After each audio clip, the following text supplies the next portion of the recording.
الحمد لله نحمده ونستعينه ونستغفره ونعوذ بالله من شرور انفسنا ومن سيئات اعمالنا من يهده الله فلا مضل له ومن يضلل فلا هادي له واشهد ان لا اله الا الله وحده لا شريك له واشهد ان محمدا عبده ورسوله اما بعد فان خير الحديث كتاب الله وخير الهدي هدي محمد صلى الله عليه وسلم وشر الامور محدثاتها وكل محدثه بدعه وكل بدعه ضلاله وكل ضلاله في النار. قال النبي صلى الله عليه وسلم النكاح من سنتي خادم الجماعت. ہر قسم کی تعریف حمد و ثنا اللہ رب العالمین کے لیے لاکھ و زیبا ہے. اس ذات باری تعالیٰ نے ہمیں اور آپ کو پیدا کیا اور انگیت نعمتوں سے ہم سب کو مالامال کیا. درود و سلام و تمام انبیاء کرام پر بالخصوص ہمارے اورام کے عالمی نبی جناب محمد رسول اللہ صلی اللہ علیہ وسلم کو جمعہ کے دن خاص طور سے ہمیں نبی کریم صلی اللہ علیہ وسلم پر درود و سلام بھیجنا چاہیے. یہ بھی نبی کریم صلی اللہ علیہ وسلم کی اہم تعلیم ہے. اللهم صل على محمد وعلى آل محمد كما صليت على إبراهيم وعلى آل إبراهيم إنك حميد مجيد.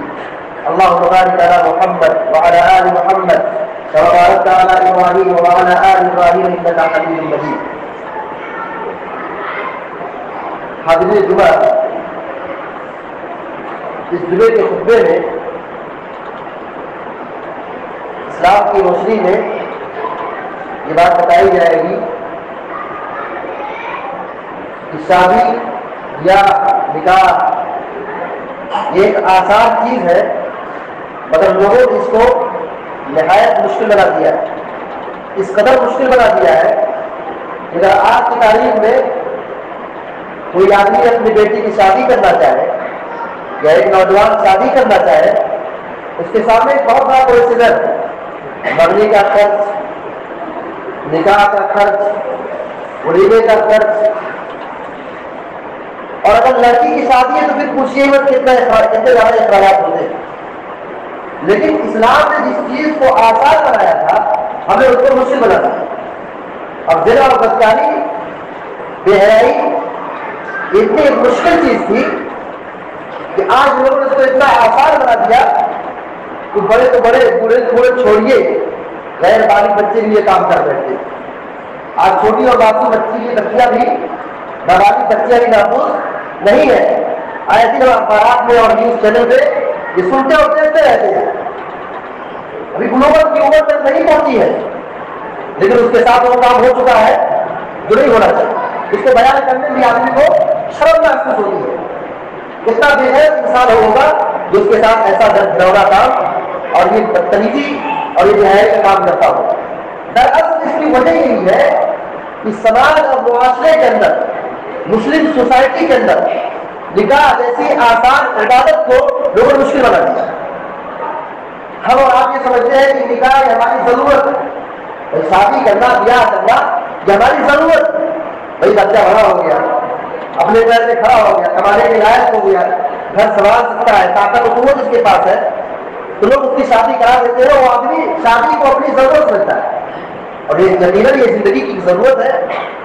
گھر بسانے کے لیے، انسانی سفر کو آگے بڑھانے کے لیے یہ شادی بیاہ بہت ضروری چیز ہے. یہ سب جانتے ہیں. انسانی سماج میں ہم اور آپ یہ سمجھتے ہیں کہ شادی بیاہ صرف ایک ہماری ضرورت ہے. ہماری ضرورت نہیں ہے. ہم مگر اسلام کو پڑھیں، شادی بیاہ ہماری جہاں ضرورت میں ہے بہت بڑی عبادت ہے. یہ بھی عبادت، یہ بھی نیکی ہے. جیسے آپ سجدہ کرتے ہیں، روزہ نماز کرتے ہیں، حج بیت اللہ کرتے ہیں، نیکی کا کام کرتے ہیں، ہم سمجھتے ہیں کہ نیکی ہے. اللہ کے بندوں شادی بیاہ کرنا بھی نیکی ہے. یہ بھی ایک عبادت ہے.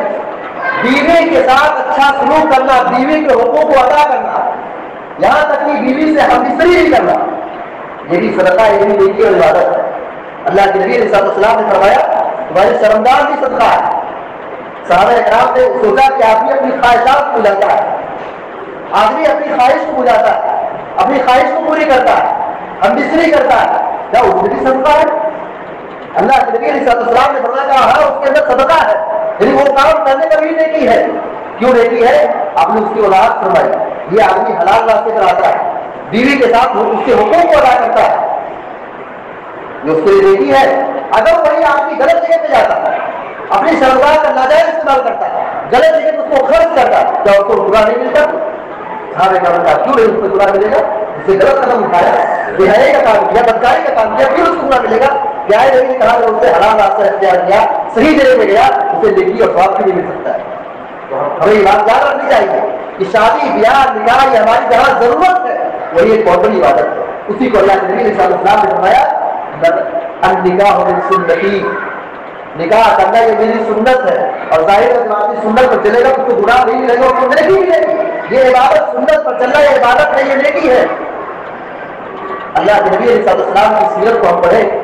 آپ صلی اللہ علیہ وسلم نے اپنی پوری تاریخ میں 63 سالہ زندگی کے اندر 40 سال آپ کی زندگی تھی, اس کے بعد آپ کو نبوت دی گئی. 23 سال نبوت کی زندگی میں آپ پڑھتے جائیے, دیکھتے جائیے, کھجانا چاہیے آپ کی سیرت کو. آپ نے شادی بیاہ کتنا آسان بنایا. آپ نے حج ایک ہی مرتبہ کیا, آپ نے حج کتنی بار کیا ہے؟ صرف ایک حج کیا. 4 عمرہ آپ نے کیا. زکات آپ نے نہیں دی کیونکہ آپ کو زکات فرض ہی نہیں تھی. آپ کا مال ہوتا رہتا ہی نہیں کہ آپ سال پر بچا کے رکھے اس کو زکات دکھا دیں. لیکن آپ نے شادی 11 کی, آپ کا 11 بیویاں تھی, آپ نے 11 شادی کیوں کی تھی؟ اس کی وجہ کیا ہے؟ یہ بتلانا مقصود تھا کہ اسلام میں شادی بیاہ اتنا آسان کام ہے. جاہلیت کے دور میں جو عورتوں کے ساتھ ظلم ہو رہا تھا, بیویوں کے ساتھ ظلم ہو رہا تھا, بیویوں کے ساتھ بدسلوکی ہو رہی تھی, اللہ کے نبی علیہ السلام نے 11 شادی کر کے بیویوں کے ساتھ اچھا سلوک اور برتاؤ کیا. یہ سلوک پڑھانے کے لیے امت محمدیہ کے لوگ اپنی بیویوں کے ساتھ اچھا سلوک کریں, اپنی بیویوں کا خیال رکھیں. تو آپ صلی اللہ علیہ وسلم کی زندگی میں آپ دیکھیے 11 بیویاں تھیں, مگر آپ دیکھیے آپ نے شادی کیسے کی. اسلامی مزاج کو پڑھیں, جاہلی سماج کو نہ دیکھیں. ہمارے یہاں شادیوں کی بیاہ ہوگا تو لوگ پوچھیں کیا پائے ہو, آپ کی بیوی کیا لائی, دہیج میں آپ کو کیا ملا. اسلامی مزاج کو سیکھو, اسلام کیا سبق پڑھا رہا ہے. نبی کریم صلی اللہ علیہ وسلم نے 11 شادیاں کی ہیں, ان میں سے 2 شادی ایسی ہوئی ہے کہ آپ سفر میں جا رہے ہیں اور سفر میں شادی ہوئی. سفر میں جا رہے ہیں, راستے میں ہے, سڑک بھی نہیں ہے, منزل پر بھی نہیں ہے, آپ بیچ راستے پر ہے, اور کسی نے نکاح کا پیغام سیٹ کیا اور آپ کی شادی ہوئی سفر میں ہوگی. حضرت صفیہ رضی اللہ عنہا سرسات ہجری میں اللہ کے نبی علیہ السلام نے خیبر سے مدینہ کی واپسی میں آپ ان سے شادی کی. جو لوگ مدینہ گئے ہوں گے وہ دیکھیں خیبر مدینہ سے بہت زیادہ ہوگا تو 80 کلومیٹر, 80 کلومیٹر کے فاصلے کے درمیان. اس زمانے کی اگر بات کریں تو سمجھ جائیے کہ 1 دن کا سفر تھا, 1 دن کا یا 2 دن کا سفر تھا. یہ آپ نے انتظار نہیں کیا کہ ہم خیبر سے نکلیں گے, مدینہ پہنچیں گے اور پھر اس کے بعد مدینہ پہنچنے کے بعد دھوم دھام سے شادی کرتے نہیں.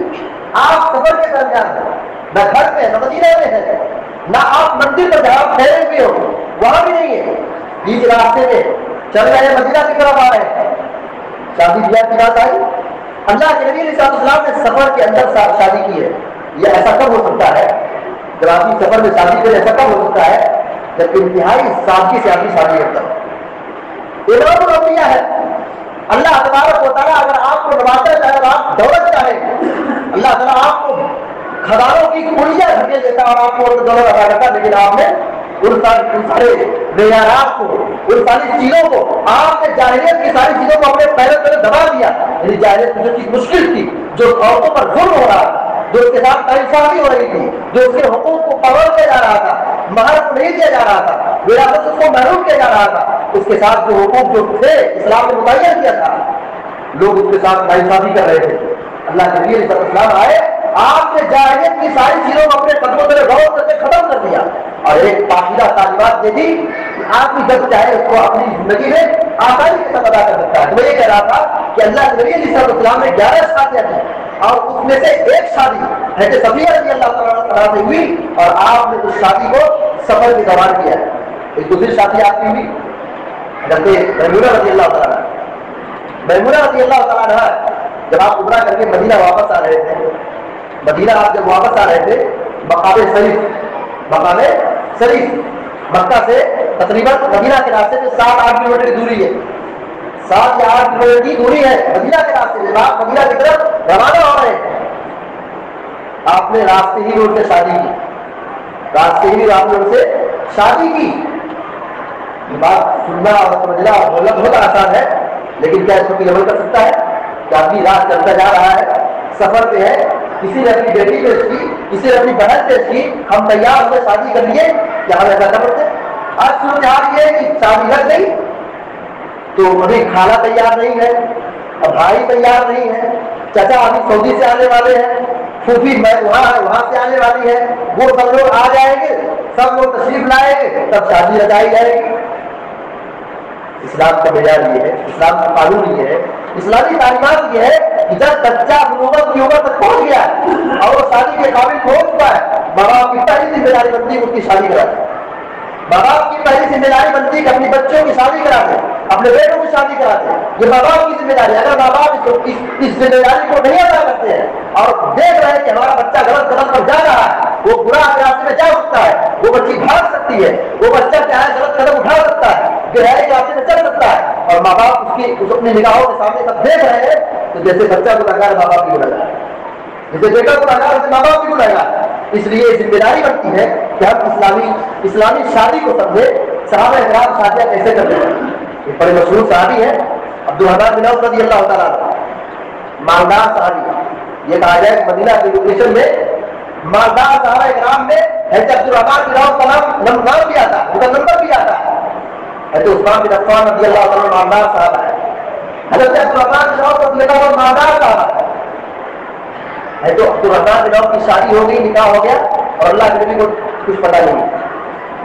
یعنی انہوں نے اپنی شادی اتنی سادگی سے کی، اتنی آسانی سے کی کہ اپنے مجلس سے نکاح میں نبی کو بلانا بھی گوارا نہیں.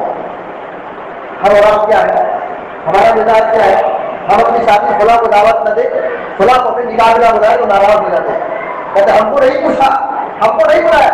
یہاں عبدالرحمن بن عوف رضی اللہ عنہ مدینہ میں شادی کی، اور مدینہ آج تک مدینہ نہیں تھا.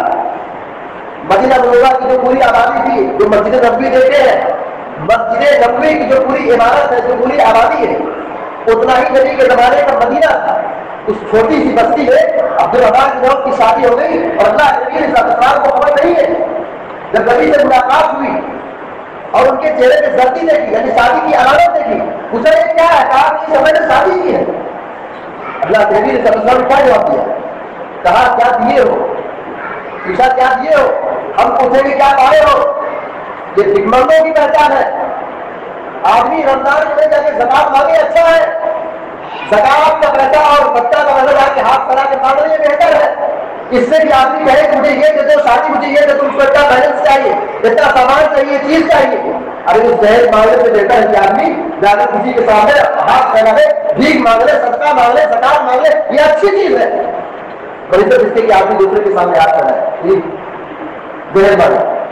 عبدالرحمن بن عوف کی شادی ہو گئی، نبی علیہ السلام کو نہیں بلایا، اور نبی کو جب پتا چلا تو آپ نے مجھے کیا دیے ہو، یہ نہیں پوچھا کہ بیوی کے پاس سے کیا لے کر کے آئے ہو، کیا سامان لائی ہے ہو، یہ آپ مجھے کیا تم نے دیا ہے. اسلام دینے کا مزاج رکھتا ہے، اسلام دینے کا حکم دیتا ہے، لینے کا حکم نہیں دیتا ہے. پوچھا کیا دیے ہو؟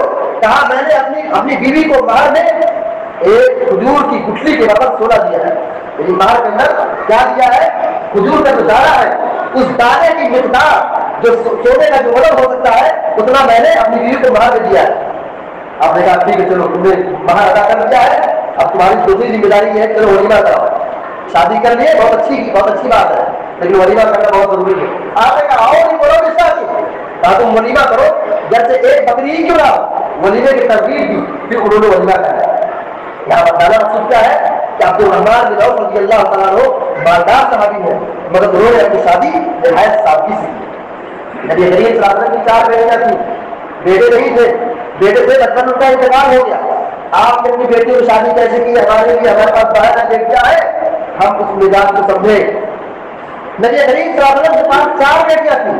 حضرت زینب کی شادی ابو العاص کی ہوئی مکی زندگی میں، اسلام سے پہلے شادی ہوئی. ام کلثوم کی شادی اللہ کے نبی نے حضرت عثمان بن عفان سے کرائی. رقیہ کی شادی حضرت عثمان کی ہوئی. رقیہ کا جب انتقال ہو گیا تو آپ نے دوسری شادی آپ نے اپنی بیٹی کی شادی حضرت عثمان سے دوبارہ کر دی. یہ 2 مرتبہ بات ہے ذکر کہا جاتا ہے کہ اللہ کے نبی کی 2 بیٹی انتخاب میں تھی. جب پہلی بیٹی کا انتقال ہو گیا تو ام کلثوم کی شادی. چوتھی بیٹی ہے حضرت فاطمہ. اللہ کے نبی صلی اللہ علیہ وسلم چچا حضرت علی نے طالب سے کرایا. ان چاروں شادی کو ہم پر کی سیرت کو شادی کیسے ہوئی. ہم یہ نہ سمجھے کہ شادی بیاہ ہم آزاد ہیں. ہم یہ نہ سمجھے کہ شادی بیاہ ہم جیسے چاہے ہماری مرضی چلے گی. نہیں, ہماری مرضی نہیں کرتی. دین اسلام میں کوئی بری تفصیلات موجود ہے.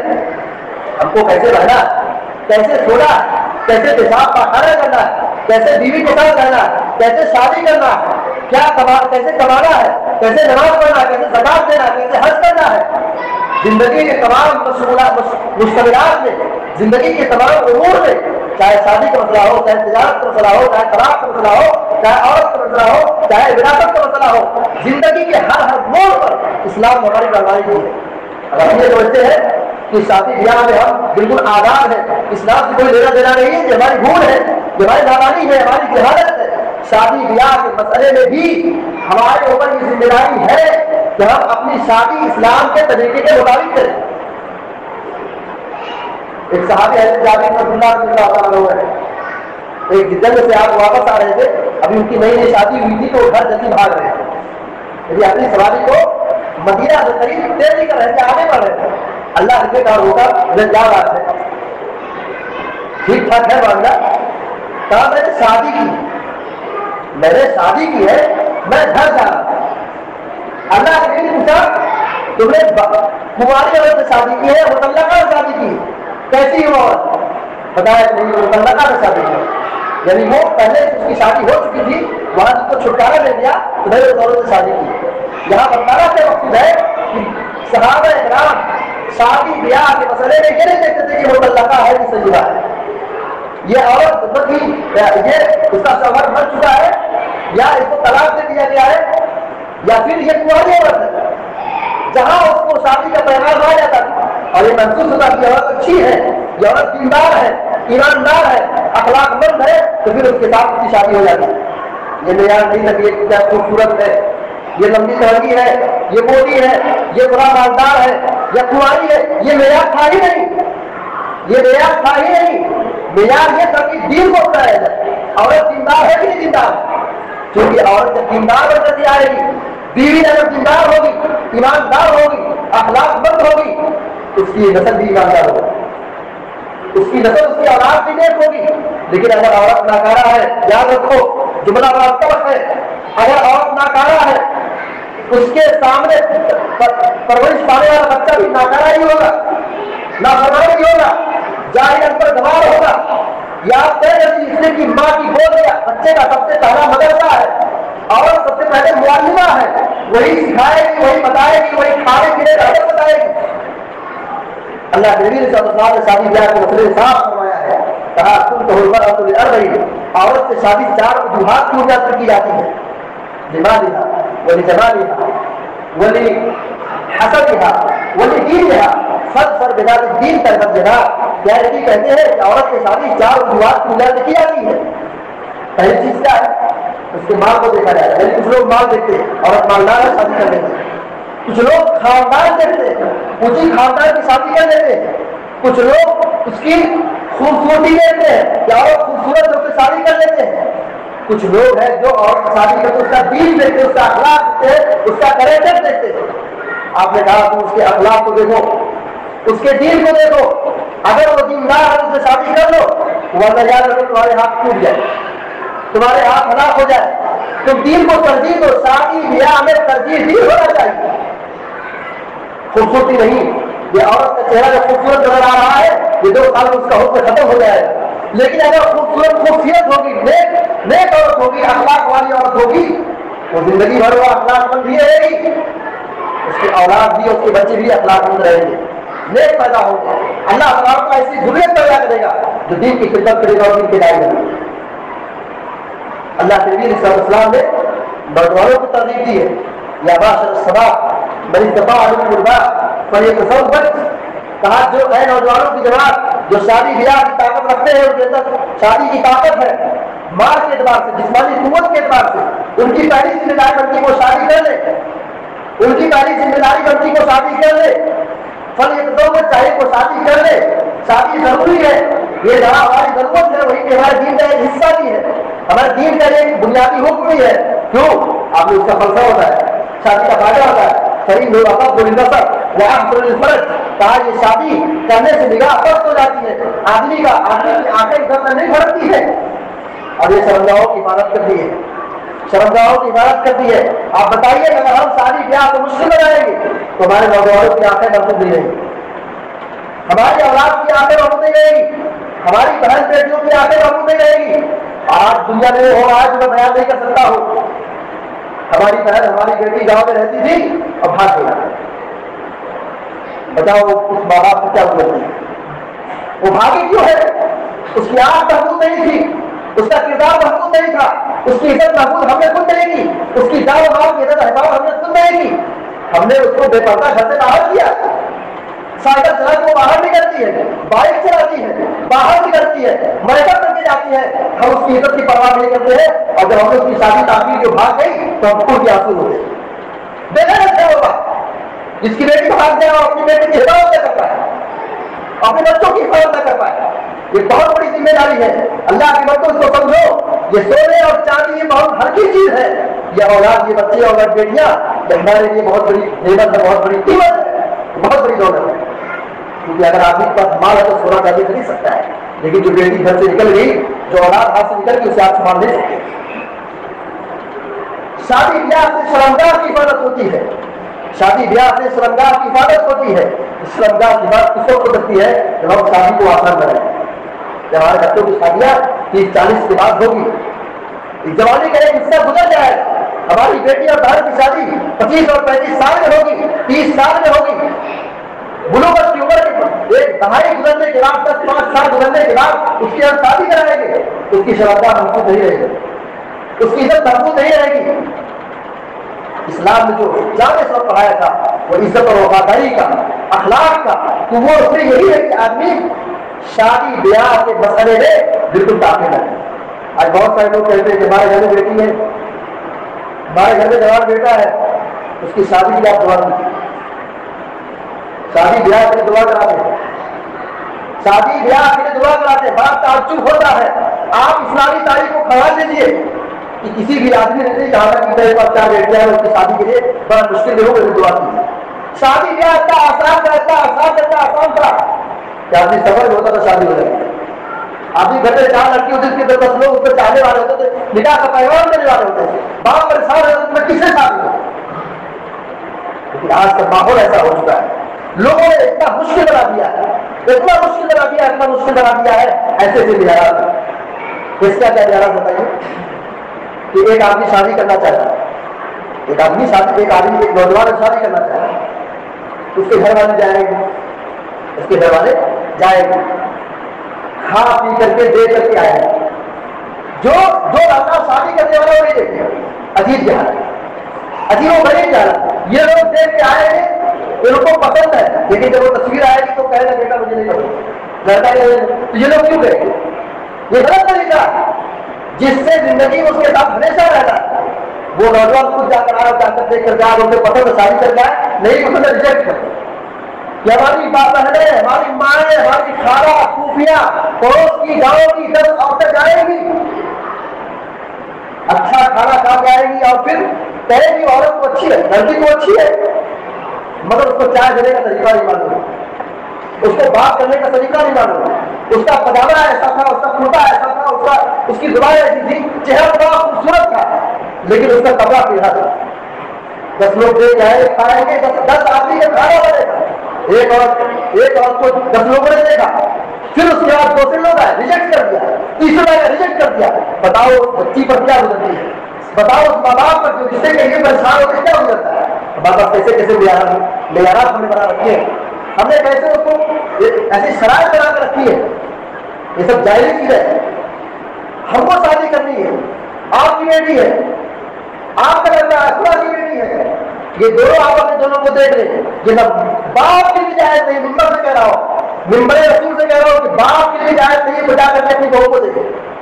ہاں شادی ہو گئی دیکھ سکتا ہے, پردہ ہو پردہ ختم ہو گیا, لیکن بیٹے کی شادی کے لیے باپ جائے اور باپ جا کر کے اپنی بہو کو دیکھے, ہونے والی بہو کو دیکھے, جائز نہیں ہے. پردہ ہے اس سے, مگر وہ بھی جا کے دیکھے گا, اس کے بھائی بھی جا کے دیکھیں گے, چچا بھی دیکھیں گے, سب کو پسند ہوگا, لیکن خالہ کہتی پسند نہیں, دادی کہتی پسند نہیں ہے, رشتہ کر 50 لوگ دیکھے گئے, 10 لوگ دیکھے گئے, پسند نہیں ہے. اسلام کے معیار کو سمجھو. شادی بیاہ اتنا آسان ہے کہ آپ جب چاہے چلتے پھرتے کر, جب چاہے چلتے پھرتے کر. جو ہماری شادیاں آسان ہوگی تو اس طریقے کی وہ شادی کریں. مرنے کے بعد ایک مسئلہ آتا ہے, بارات شادی ہو منگنی طرح ہوگی, اس میں اس کا یہ چاہیے طرح کا ادھر ہو گیا, بارات آئے, کتنے آئے گے؟ 100 لوگ آئے. کتنے لوگ آئے؟ 100 لوگ. ارے جو بزرگ رہتے ہمارے سامنے رہتے, ان لوگوں کی ذمہ داری ہے کہ کسی بارات میں نہ جائے. رشتہ ہی ختم ہو گیا, بارات کا سلسلہ ہی ختم ہو گیا. اگر ہر آدمی یہ ٹھان لے کہ بارات میں جانا ہی نہیں, فلاں کی شادی بولا میری بارات میں تم کو چلنا, میں نہیں جاؤں گا, بارات میں نہیں جانا, اسلام کے میدان کے خلاف میں نہیں جاؤں گا, ہم ٹھان لیں. وہی کا دعا ہمارے پاس طاقت ہم سب کو دعوت سے ہم اپنی شادی میں دوستوں گھر رکھ کے جائے. وہ جس کی لڑکی ہوتی ہے وہ کہاں انتظام کرتا, سود لیتا ہے, قرض لیتا ہے, لوگوں سے مانگتا ہے, لوگ اس کو زکات کا پیسہ دیتے ہیں, صدقہ کو خیرات کا پیسہ دیتے ہیں. ہم اور آپ کھا کے جاتے ہیں, بیٹھی کھاتے ہیں, لیکن زکات کھانے گئے, بھائی عورت غریب ہے, لڑکی غریب ہے, لوگ اس کو ہیلپ کریں گے, اس کی مدد کریں گے, کون سے پیسہ دیں گے؟ صدقہ دیں گے, زکات دیں گے, قرض دیں گے. تو زکات کے پیسے کا جو کھانا بنانا پہلے کھانا جائے گا, ہم کھا سکتے ہیں. ہم ٹھان لیں کہ اپنی کسی بھی آدمی کے بارات میں ہم جائیں گے نہیں, سلسلہ ہی ختم ہو گیا, ٹوٹ گئے. تیسری چیزیں جہیز کرنا. آپ نے دیکھا نبی کریم صلی اللہ علیہ وسلم نے 11 شادیاں کی, آپ کی 4 بیٹیاں تھیں, صحابہ کرام نے شادیاں کی, اسلاف نے شادیاں کی, لیکن کہیں یہ چیزیں نہیں ملتی. یہ سامان ہوتی ہے, سامان ہوتی ہے, سامان ہوتی ہے, اتنا زیور ہونا چاہیے, اتنا کپڑا ہونا چاہیے, یہ گاڑی, یہ بنگلہ, یہ کرسی, یہ ہونا چاہیے, کہیں کچھ نہیں. اسلام کا مزاج تو یہ تھا کہ صحابہ کرام شادی کرتے تھے, اللہ کے نبی مجھ سے تمہیں کیا ہے, تمہیں کیا کیا ہے, دینے والے ہو, لینے والے ہو. کیا یہ کہتے خیر من اليد السفلی, اوپر والا ہاتھ دینے والا ہاتھ دینے والے ہاتھ سے بہتر. یعنی آدمی جو دے رہا ہے وہ افضل ہے, جو لے رہا ہے وہ افضل نہیں ہے.